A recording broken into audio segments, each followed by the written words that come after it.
Well, on the heels of UN and American peace missions, Israeli Prime Minister Netanyahu is taking a stand and declaring that the state of Israel will never evacuate another Jewish settlement. At a ceremony marking the 50th anniversary of Israel settling in the West Bank, Netanyahu proclaimed, "We're here to stay forever." The settlement issue has been at the center of peace talks since the beginning and continues to be a controversial point of debate. Netanyahu's pledge cements the state's claim to the disputed land, while Palestinians believe the nearly 500,000 Jews living there threaten any possibility of a future Palestinian state. In fact, the settlements are usually the central point of peace negotiations between Israel and the Palestinians, a question which has divided the international community.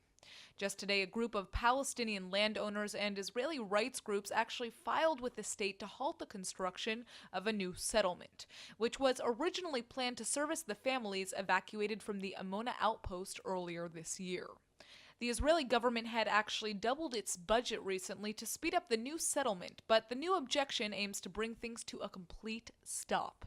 Well, it looks like the Prime Minister is plowing ahead on Israel's commitment to expand Jewish homes into the West Bank on the very same day he slammed the head of the United Nations, who was in town to negotiate peace talks. The mandate of the UN was to advance peace and security and international cooperation.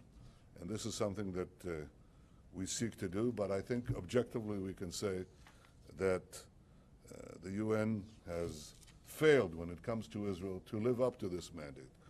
The UN is mandated to preserve world heritage, but UNESCO, a world body, time and again makes a mockery of that heritage,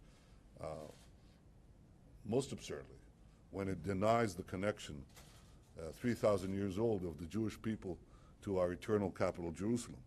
The UN is mandated to pursue peace, but it allows Palestinian hate speech to flourish in its institutions.